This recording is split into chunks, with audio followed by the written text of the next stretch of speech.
So can July end up successfully closing this series out 2-0?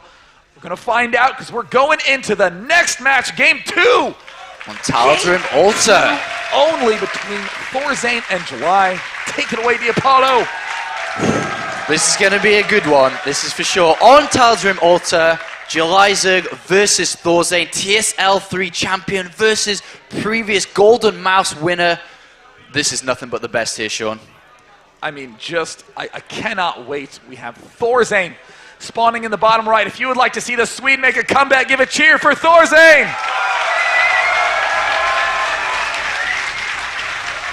And if you would like the God of War JulyZerg to close it out 2-0, give a cheer for StarTales July. Golden Mouse winner. Second in the GSL. What is this guy, man? This guy is insane. Incredible player. And I was actually reading, and JulyZerg, before StarCraft 2, towards the end of his StarCraft 1 career, was on the verge of retiring. And his father, actually, the story behind it, his father pushed him into StarCraft 2, told him to play this and just compete for a little while longer. And that motivated him to continue into StarCraft 2. And we're lucky enough to see ThorZaIN versus JulyZerg now. We need more parents like July's dad in the world. We see JulyZerg now moving out with that Overlord, sending it to the right. ThorZaIN doing a pretty typical wall-off build, but interestingly, the biggest curse for Terrans on this map is knowing how to properly wall this front off. I mean, we've seen a lot of Terrans just fall because they don't have any defense against Zerglings just marching right on in. So we are actually seeing a refinery go down here for ThorZaIN, which is kind of surprising. On this map, we do see a lot of racks opening into fast expand or 2 racks play from here. And we're going to have to see how he does use this. Will he go for an early Reaper? Reapers have been used a lot to kind of utilize them against the non-speedling Zerg build. So we're going to have to see, actually, JulyZerg going Extractor before Spawning Pool, even though going Hatchery. So his Spawning Pool is going to be quite delayed rather than compared to his usual openings. Yeah, I mean, JulyZerg does love that Zergling speed really, really fast. Can easily do a lot of harassment, and as we've seen, he loves counterattacks. One of the strongest players with any number of units in the opening, and it looks like ThorZaIN not going to be going for a fast Reaper. I love Reaper openings on this map, but ThorZaIN looks like he has something else in store. And he's approaching the 100 gas now. Will he be throwing down that factory? Not yet. It's going a little bit over here, so this is interesting to see. There is that SCV going to build the factory? There's the factory gone down. And we'll have to see how he's going to advance from here. Is he going to open up with a Banshee possibly, or even a Blue Flame Hellions? We'll have to see as the game progresses. Now ThorZaIN does move into the natural of JulyZerg. Sees that he has got that hatchery up and running now. There's the Queen popping out. Second Queen going down in the main. We see that no Zergling speed has been researched yet, but July already pulling those workers off. Clearly wants to devote 100% of his resources to minerals. There, now the Zergling speed is going down. But I'm very curious to see what ThorZaIN's going to do. I mean, I would personally anticipate, once again, this very fast, single Banshee Viking play. So many Terrans have had success with it. We've even seen Empire Koss do wonders with it earlier on today. It looks like ThorZaIN's actually going to go ahead and factory expand from here. And that's kind of safe, I suppose. He could always add on the tech lab onto the factory. Actually going to add on a reactor. This is interesting now. Whoa. Reactor on the factory and the barracks. That's really, I haven't really seen too much of this place. That's going to be pretty cool to see how he does play. It could be very aggressive with a bunch of Hellions and Marines from here. That is actually an opening I've literally never seen. The double reactor. There's a starport going down. I'm really at a loss for the transition. I guess he could. I mean, he's built this starport now, so I suppose he could go for very, very early aggressive medivac play and start doing a bunch of drops around the map and really concentrate on that style. And we don't even see a layer being started yet, so that actually could be really a wise decision on this map. Now we do see the double Hellions getting produced. One key piece of terrain to note that there is not on this map. Generally, there's actually a little tiny crevasse here where you can land units and pop them on over, but it appears that has been cleaned off this version, eliminating some more Reaper plays that can occur. So I really do think exactly what you said, Mr. Diapollo. It's going to be that very aggressive opening medevac with a relatively fast expand. I mean, ThorZaIN's so creative with his openings. Definitely. And now, the problem with cross positions on this map, I mean, if you just look at the minimap, how does JaLyZerg even know what's going on? He has no idea. The only thing he's seen is the reactor on the barracks here, but has no idea what is behind that. And so he's going to have to play quite safe, as you can see, adding on the spine crawler here on his natural.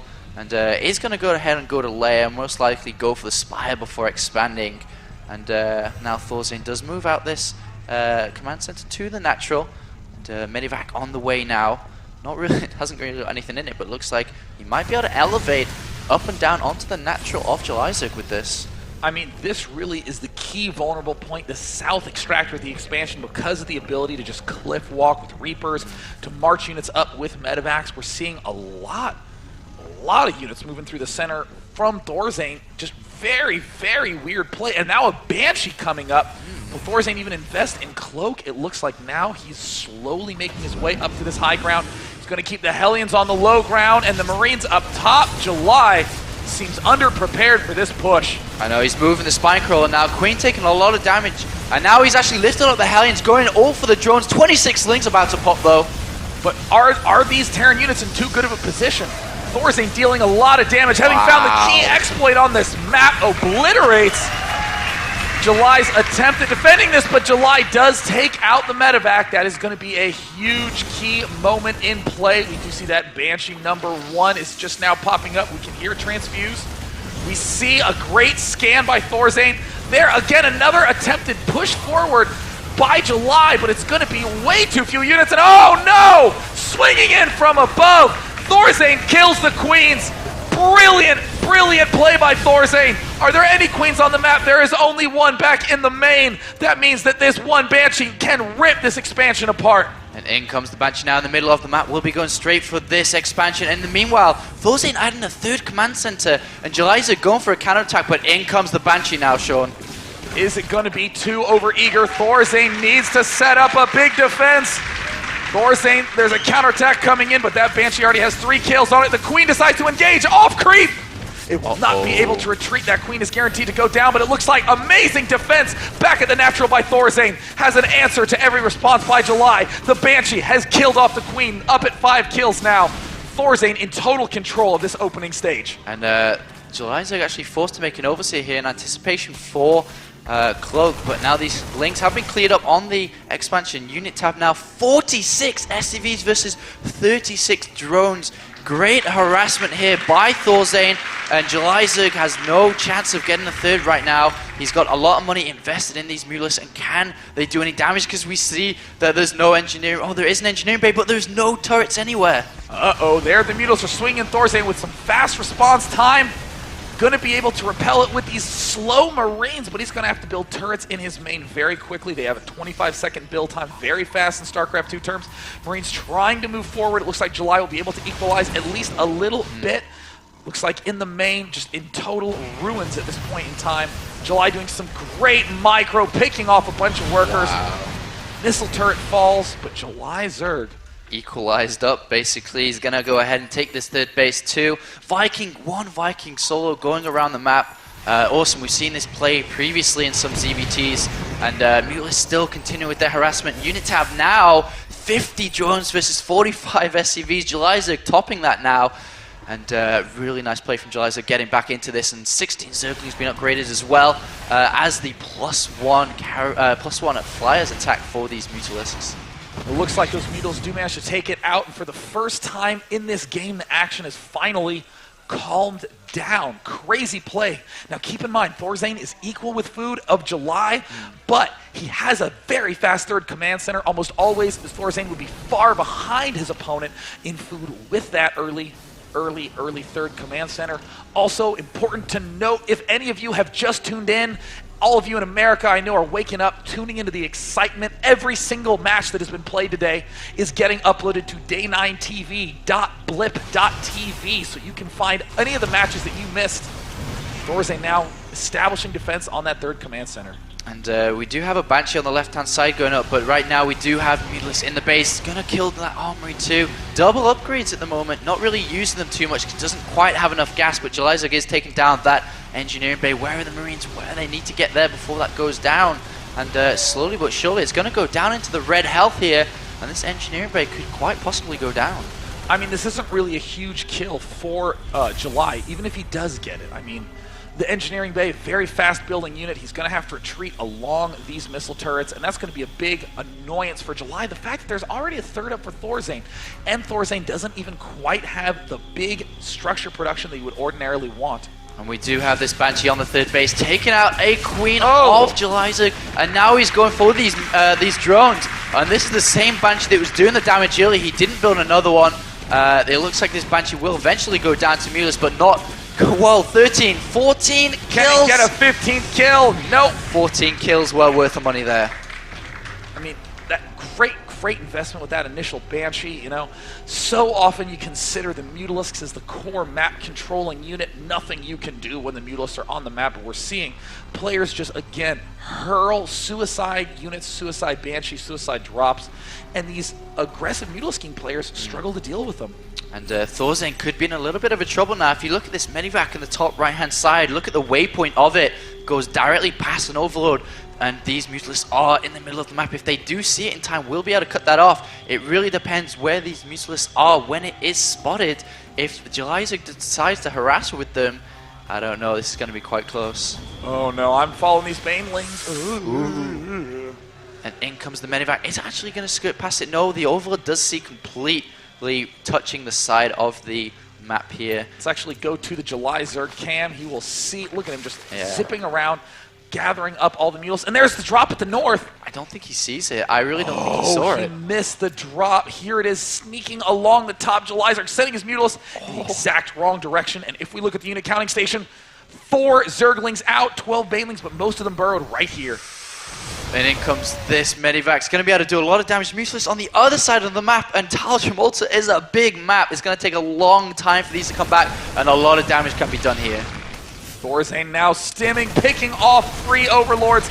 That is 2, that is 3. Mutalisks trying to make their way back. That's going to be a great position for ThorZaIN. Oh, he's going to snipe the Spire and his +2 attacks as well. Oh, it's going to be close. It's going to be close, but he gets it.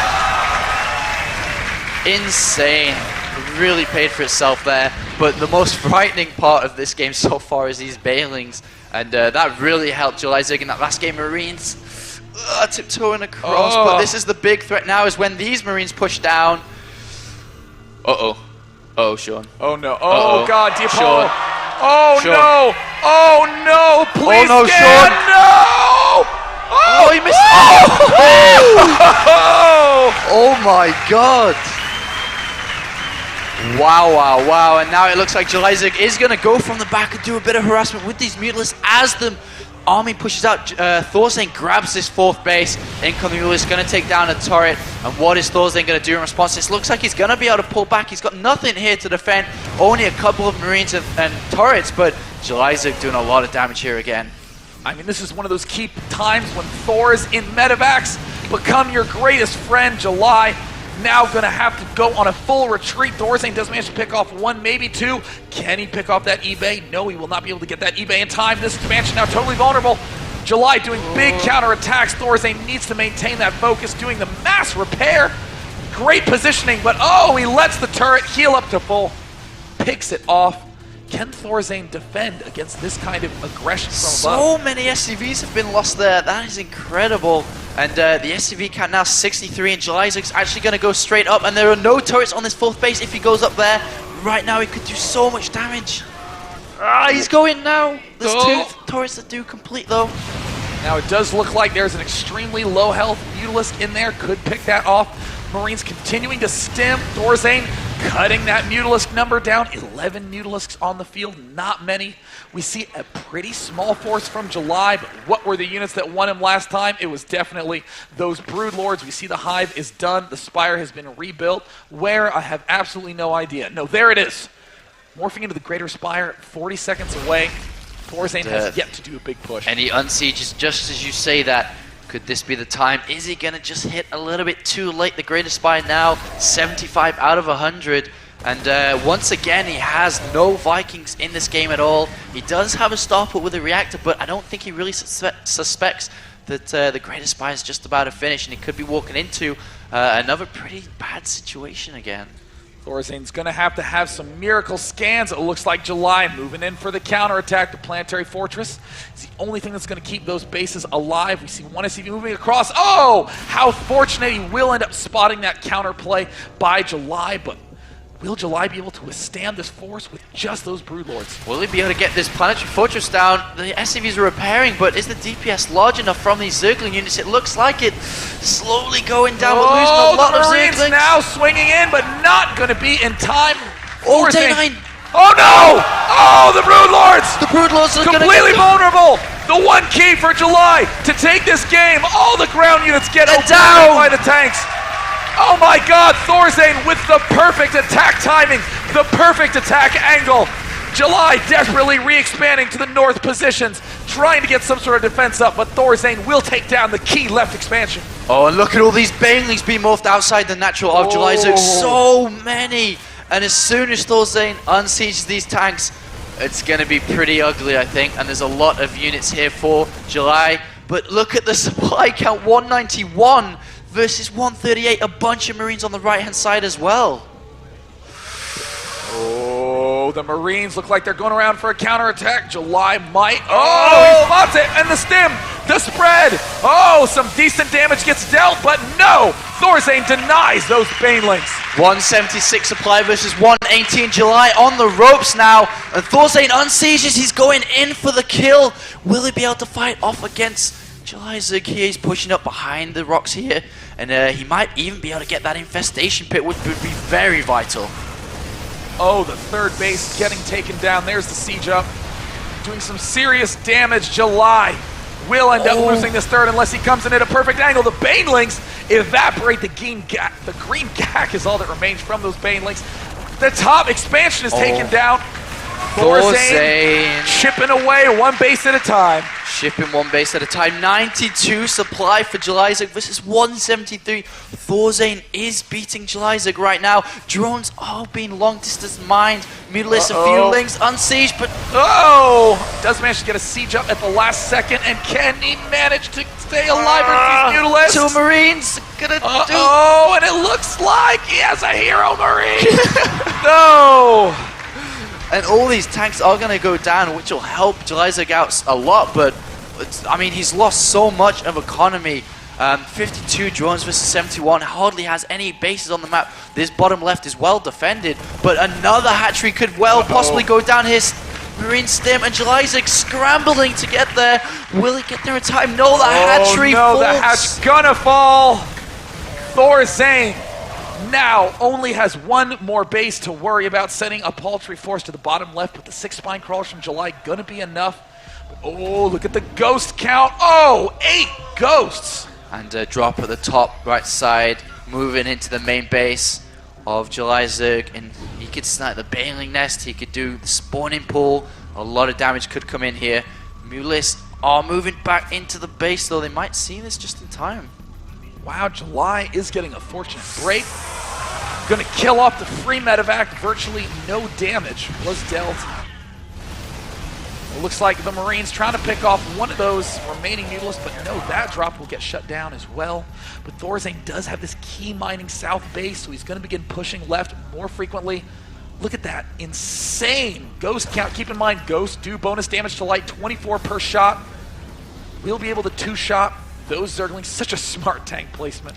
Nice lift up in the bottom. There was a medevac harassment, but shut down. And in comes July Zerg for his final attempt. I'm sure if he loses this, ThorZaIN should be able to take this. But if July Zerg gets a good engagement here, he might be able to crawl back into this game. But ThorZaIN looking very dominant right now. Oh, look at the snipes going down on those Mutalisks. Ghosts absolutely demolish Mutalisks. Even without the snipe, they killed them so quickly. Oh, there's some more great snipes taking out a couple of those Mutalisks quite quickly. The ghost will die there. And it looks like ThorZaIN's pushing to this bottom left supply. Once again, the medevac. Oh, loses a bunch of Marines with that medevac, but is going to be sieging up on this expansion. And when this goes down, that is it. That is the only remaining base left of July Zerg in this game. The TSL3 champion going in for the kill now, Sean. Banelings marching in. Some snipes on the Banelings. Wipe them out without much hesitation. And there, Banelings getting taken out by the tanks, the Ghosts, the Marines. ThorZaIN not even pulling back, just marching directly forward.